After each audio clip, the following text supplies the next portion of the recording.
আপনি কি কখনো ভেবে দেখেছেন, একই দেশে একই সমাজে একজন মানুষ সারা জীবন কষ্ট করে আর গরিবে থেকে যায়, আর অন্যজন ধীরে ধীরে ধনী হয়ে যায়? কিন্তু কেন? আপনি কি জানেন, ধনী মানুষ একটি সঠিক সিদ্ধান্ত নেয় আর গরিব মানুষ শুধু গাধার মতো পরিশ্রম করে? এই ভিডিওটা শেষ পর্যন্ত দেখলে আপনি বুঝতে পারবেন আপনি কেন গরিব আর ধনী হওয়ার পথে প্রথম ভুলটা কোথায় করছেন। আজ আমি বলবো এমন 5টি ধাপ যেগুলো মানলে আপনি আজ না হোক আগামী 5 বছর পর নিজেকে চিনতেই পারবেন না। এই ভিডিওটা স্কিপ করবেন না, কারণ এই কথাগুলো আপনার ভবিষ্যৎ বদলে দিতে পারে।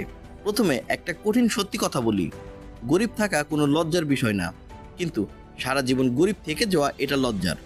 আমাদের সমাজে ছোটবেলা থেকে শেখানো হয় ভালো করে পড়ো, চাকরি পাবে, জীবন সেট। কিন্তু বাস্তবতা কি? ভালো পড়াশোনা করা লাখ লাখ মানুষ আজও টিকে থাকার জন্য লড়াই করছে, কারণ সমস্যাটা পড়াশোনায় না, সমস্যাটা চিন্তায়। এখন আসুন ধাপে ধাপে মূল কথায় যাই। প্রথম ধাপ, গরিব মানসিকতা ছাড়ুন। আপনি জানেন কি, আপনার সবচেয়ে বড় বাধা টাকা না, আপনার দুর্বল মানসিকতা। গরিব মানসিকতা বলে এটা আমার দ্বারা হবে না, ধনী হওয়া ভাগ্যের ব্যাপার, ওরা বড় লোকের ছেলে। এই কথাগুলোই আপনাকে আটকে রাখে।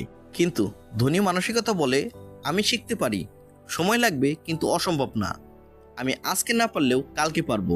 আপনি খেয়াল করলে দেখবেন, গরিব মানুষ সমস্যার কথা বলে আর ধনী মানুষ সমাধানের কথা ভাবে। আজ থেকেই নিজেকে একটা প্রশ্ন করুন, আমি কি সমস্যার মানুষ না সমাধানের মানুষ? এই প্রশ্নটাই আপনার জীবন বদলের প্রথম ধাপ। দ্বিতীয় ধাপ, আয়ের একটাই রাস্তা। এই ভুলটা বন্ধ করুন। যদি আপনার আয়ের মাত্র একটি উৎস থাকে, তাহলে আপনি ঝুঁকিতে আছেন। চাকরি হোক বা দোকান, একটা সোর্স মানেই ভয়, কারণ চাকরি চলে যেতে পারে, ব্যবসা লস হতে পারে, আপনি অসুস্থ হতে পারেন। ধনী মানুষ একটাই কাজ করে, সে একাধিক আয়ের রাস্তা তৈরি করে। আজকের যুগে সুযোগের অভাব নেই। Freelancing, YouTube, Facebook page, online business, skill বিক্রি। প্রশ্ন হলো, আপনি কি শুধু অভিযোগ করছেন না শেখার চেষ্টা করছেন? মনে রাখবেন, একটা নতুন স্কিল একটা নতুন আয়ের দরজা খুলে দেয়।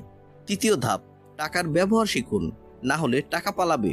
বেশিরভাগ মানুষ ভাবে আরও টাকা পেলেই সব ঠিক হয়ে যাবে, কিন্তু এই ধারণাটা সম্পূর্ণ ভুল। যেই মানুষ টাকা ব্যবহার করতে জানে না, সে অনেক বেশি টাকা পেলেও গরিবই থাকে।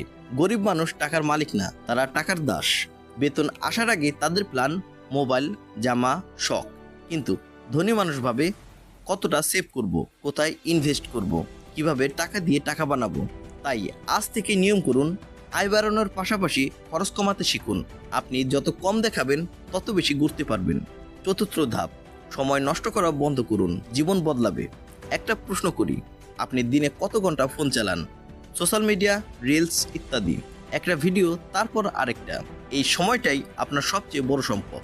ধনী মানুষ সময় নষ্ট করে না, সে শুধু সময় ইনভেস্ট করে শেখার পেছনে, নিজের উন্নতির পেছনে, ভবিষ্যৎ তৈরির পেছনে।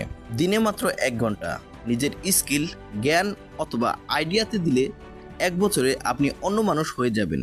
আজকে শুরু না করলে আগামী 5 বছর পরেও আপনি একই জায়গায় থাকবেন। পঞ্চম ধাপ, ধৈর্য ধরুন, রাতারাতি কিছু হয় না। এই পৃথিবীর সবচেয়ে বড় মিথ্যা কি জানেন? 1 মাসে ধনী হও। সফলতা কোনো লটারি না, এটা একটা পদ্ধতি। ধনী মানুষ হাল ছাড়ে না, সে জানে আজকে কষ্ট কালকে ফল। আপনি যদি আজকে শুরু করেন, শিখবেন, পড়বেন, চেষ্টা করবেন, 6 মাসে ফল না এলেও 1 বছরে পরিবর্তন আসবেই। শুধু একটাই শর্ত, হাল ছাড়বেন না। আজ আপনি গরিব হতে পারেন, কিন্তু আপনার ভবিষ্যৎ গরিব রাখবেন কিনা সেটা একমাত্র আপনার সিদ্ধান্ত। এই 5টি ধাপ মানলে আপনার জীবন বদলাতে বাধ্য। ভিডিওটা যদি আপনার ভেতরে একটু আগুন জ্বালিয়ে থাকে, তাহলে আজ থেকে শুরু করুন, কারণ একদিন না একদিন আপনাকে নিজের জীবন বদলাতে হবে। আজ হোক কাল হোক, একদিন আপনি নিজে বলবেন, হ্যাঁ, এই ভিডিওটাই আমার জীবন বদলে দিয়েছে। ভিডিওটি ভালো লেগে থাকলে লাইক দিন, বন্ধুদের সাথে শেয়ার করুন, এবং এমন আরও মোটিভেশনাল ভিডিও পেতে চ্যানেলটি সাবস্ক্রাইব করতে ভুলবেন না। ধন্যবাদ।